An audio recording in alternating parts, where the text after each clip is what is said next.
ہر چیز کو تم نے غیر اللہ بنا دیا ہے، ہر چیز کو غیر اللہ غیر اللہ غیر اللہ، اللہ کو تو بھول ہی گئے ہیں، غیر اللہ میں اتنے مشغول ہیں، ہر چیز غیر اللہ غیر اللہ غیر اللہ۔ وہ بھائی اس دنیا میں کیوں رہ رہے ہو؟ یہ بھی تو غیر اللہ ہے، جاؤ دفع ہو جاؤ یہاں سے، عرش الہی پر جا کر کے رہو۔ یہ دنیا غیر اللہ نہیں ہے تو کیوں رہ رہے ہو یہاں پہ؟ مر جاؤ نا نیلا طوطا کھا کے۔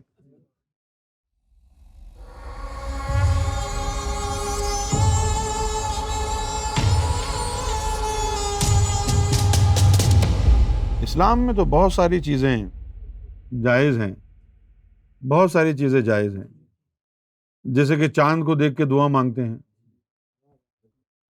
چاند ایمان کی حفاظت کر سکتا ہے؟ غیر اللہ نہیں ہے چاند، کیونکہ تم لوگوں نے، مسلمانوں نے توحید کا جو ہے نا وہ چیپٹر ہی جو ہے نا وہ یعنی بگاڑ کے رکھ دیا ہے۔ ہر چیز کو تم نے غیر اللہ بنا دیا ہے، ہر چیز کو غیر اللہ غیر اللہ غیر اللہ، اللہ کو تو بھول ہی گئے ہیں، غیر اللہ میں اتنے مشغول ہیں، ہر چیز غیر اللہ غیر اللہ غیر اللہ۔ وہ بھائی اس دنیا میں کیوں رہ رہے ہو؟ یہ بھی تو غیر اللہ ہے، جاؤ دفع ہو جاؤ یہاں سے، عرش الہی پر جا کر کے رہو۔ یہ دنیا غیر اللہ نہیں ہے تو کیوں رہ رہے ہو یہاں پہ؟ مر جاؤ نا نیلا طوطا کھا کے، اللہ کا نام پڑھو پر مر جاؤ زہر کھا کے۔ نہیں، وہ چاند کو کہہ رہے ہیں کہ بھئی اس کو ہمارے ایمان کی حفاظت والا بنا۔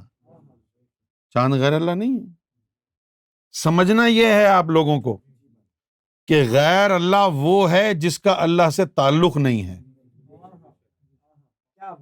اور جس کا اللہ سے تعلق ہے وہ غیر اللہ نہیں ہے، اس سے مانگا جا سکتا ہے۔ ٹھیک ہے نا؟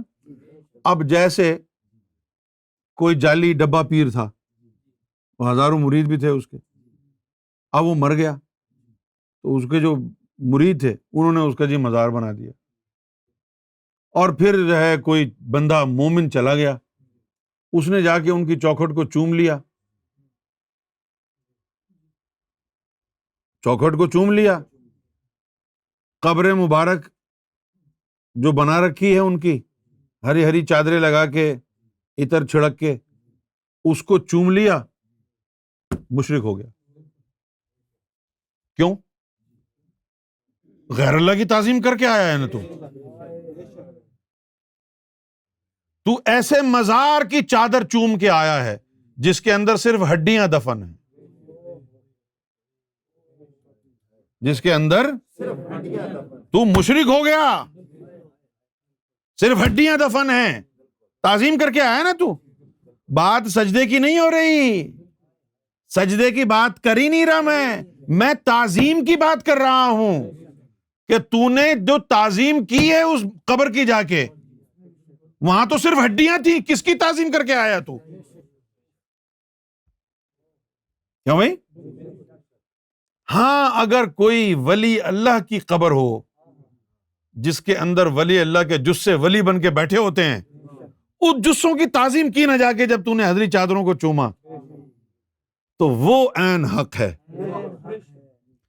داتا کے مزار پر جا کے تعظیم کی، وہ حق ہے، وہ غیر اللہ نہیں ہے۔ غوث اعظم کے مزار پر گیا، ان کی چادر کو چوما، ان کی چوکھٹ کے اوپر پیشانی رکھی، حق ہے۔ لال شہباز قلندر کے مزار پر گیا، ان کی چادر کو چوما، حق ہے۔ ان کی چوکھٹ کے اوپر پیشانی رکھی، حق ہے۔ لیکن اگر تو کسی ایسی قبر پہ چلا گیا جس کو دنیا نے مزار اور اس کو ولی مشہور کر رکھا ہے، لیکن وہ ہے نہیں، اندر تو صرف ہڈیاں ہیں، وہ غیر اللہ ہے، ایسے مزاروں پر جا کے تعظیم کرنے سے، سر جھکانے سے انسان کا ایمان چلا جاتا ہے۔ اب کیسے پتا چلے گا کہ کون سا مزار خالی ہے، کون سے مزار میں جسے بیٹھے؟ اس لیے بڑا خطرناک ہے یہ معاملہ۔ کیوں بھائی؟ یہ دیکھو یار، میں تو بڑا پریشان ہوا 98 میں، میں اور مرتضیٰ جو ہے ترکی گئے ہوئے تھے، تو ہم استنبول رکے، تو استنبول سے ہم نے گاڑی رینٹ پر لی اور پھر چلے گئے کونیا، لمبا سفر تھا، تھک گئے، کونیا پہنچ کے تھک گئے، تو گاڑی لگا کے تھوڑی دیر ہم نے سوچا چلو سو جائیں، سڑک پر گاڑی لگا لی، لیٹ گئے۔ رات کو کسی وقت آنکھ کھلی تو پتہ چلا کہ بھائی سامنے مزار ہے، سڑک کے اوپر ہی جو ہے سامنے مزار ہے۔ کس کا مزار ہے یہ؟ ہم ڈھونڈ رہے تھے کہ شمس تبریز کا مزار ہمیں مل جائے، ملا نہیں، اور جب تھک ہار گئے تو ان کے مزار کے سامنے ہی گاڑی کھڑی کر کے سو گئے۔ ان کے مزار کے سامنے ہی گاڑی کھڑی کر کے سو گئے۔ تو اچانک کچھ ہلچل محسوس ہوئی، تو میں نے مرزا کو کہا کہ یار وہ بزرگ کوئی کھڑے ہوئے ہیں باہر، وہ بلا رہے ہیں کہ اندر آ جاؤ۔ تو پھر ہم اندر گئے تو وہ دیکھا کہ یہ تو شمس تبریز کا مزار ہے۔ یار آپ اندازہ کریں سرکار گوہر شاہی کی نسبت کا جو ہے کتنا لحاظ کیا جاتا ہے دنیا میں۔ ہم اپنی گاڑی میں سو رہے ہیں، شمس تبریز رضی اللہ تعالیٰ عنہ وہ باہر نکل کے گاڑی میں کھڑکھڑا کے کہہ رہے ہیں کہ آؤ اندر آ جاؤ، خدا کی قسم۔ اور ہم اندر گئے پھر۔ اچھا اب یہ تو ہم باہر بیٹھے تھے، وہ خود بلا کے لے گئے۔ تو صبح اٹھ کے ہم مولانا روم کے مزار پہ گئے۔ اچھا اب جو ہے غفور بھائی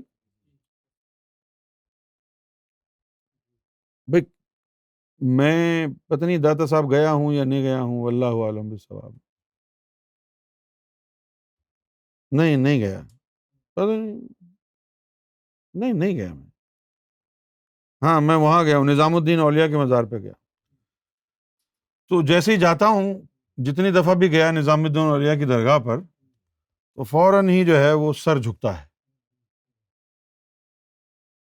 فوراً ہی سر جھکتا ہے، اور پھر ان کی جو چادریں ہیں قبر مبارک پر، وہ آنکھوں کو لگا کے چوم کے بڑے ہی عجز و انکساری سے بیٹھ جاتے ہیں۔ مولانا روم کے مزار پر گئے ہیں، کوئی ہلچل نہیں ہو رہی، کوئی ہلچل نہیں، نہ ہی جی چاہ رہا کہ بھئی چوم لیں، چوکھٹ پر جھک جائیں۔ ایک پریشانی سی ہو گئی مجھے کہ یار یہ کیا ہو گیا ہے کہ مولانا روم صاحب ناراض تو نہیں ہو گئے؟ تو میں بڑا اندر سے جو ہے نا وہ پریشان ہوا، سرکار کی بارگاہ میں عرض کی کہ سرکار اگر کوئی غلطی مجھ سے ہو گئی ہے تو میں معافی چاہتا ہوں، لیکن کچھ محسوس ہی نہیں ہو رہا۔ تو مجھے سرکار کا چہرہ نظر آیا مسکراتا ہوا، فرمایا نہیں ایسی کوئی بات نہیں ہے، چلو اب تم دیکھو فاتحہ پڑھ لو۔ میں نے فاتحہ شروع کی تو مجھے آنکھیں بند ہیں میری، ان کی پوری قبر اندر سے نظر آ رہی ہے، وہاں صرف ہڈیاں پڑی ہوئی ہیں، ان کا کوئی جثہ، نفس کا جثہ تک نہیں ہے۔ پھر بعد میں پتہ چلا کہ مولانا روم کے جو جثے ہیں وہ ان کی قبر چھوڑ کے وہاں سے چلے گئے۔ کیوں؟ کہ انہوں نے اس مزار کے اوپر جو ان کا رقص درویش والا جو صوفی ایک ڈانس تھا، وہ پیسے لے کے وہ رقص وہاں پر وہ شروع کراتے تھے، اور جو تصوف کی بات کرتا تھا اس کو بھگا دیتے تھے۔ اس لیے مولانا روم کے مزار سے ان کی اندر کی چیزیں ہی چلی گئیں۔ تو آپ بھی کسی مزار پر جانے سے پہلے ذرا سوچ لیں، ایسے ہی ایرے غیرے نتو خیرے کے مزار پہ نہ چلے جایا کریں جس کے بارے میں آپ کو پتہ ہی نہیں ہو۔ بہت سے لوگوں نے، آپ یقین کریں، بہت سے لوگوں نے ایسے ایسے نکٹو لوگوں کے مزار بنا رکھے ہیں، اور بڑے اعلیٰ بڑے عالی شان مزار بنے ہوئے ہیں، بڑے عالی شان، اور اندر ہو سکتا ہے کوئی کتا ہی دفن ہو۔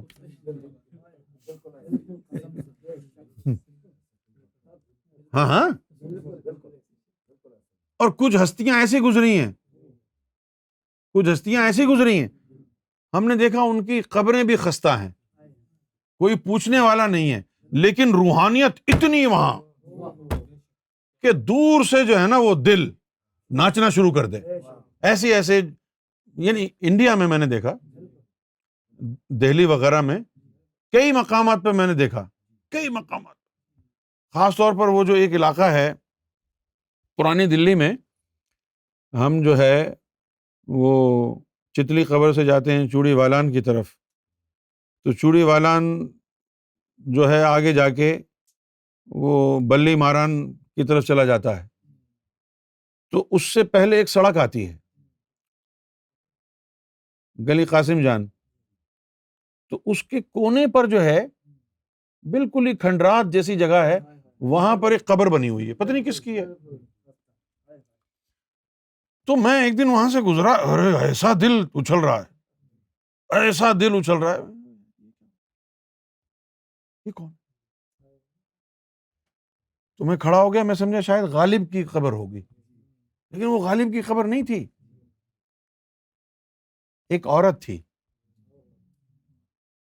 ایک عورت تھی، وہ غالب کو دیکھا کرتی تھی،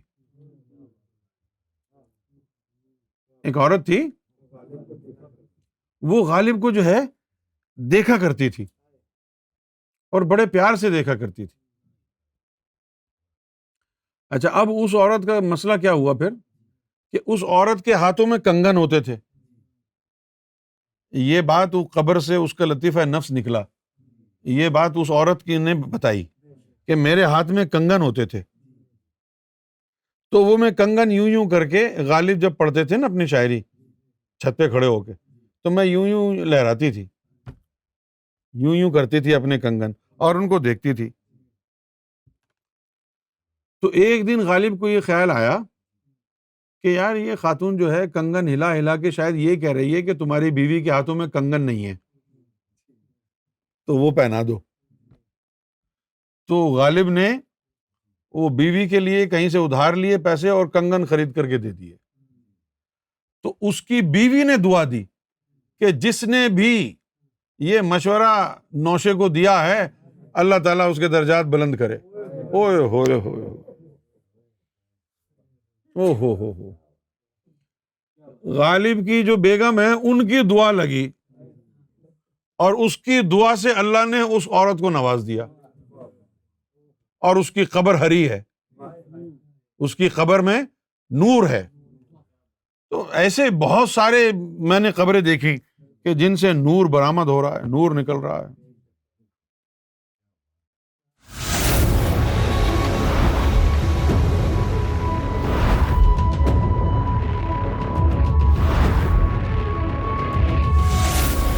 Amra TV, the place to connect with God.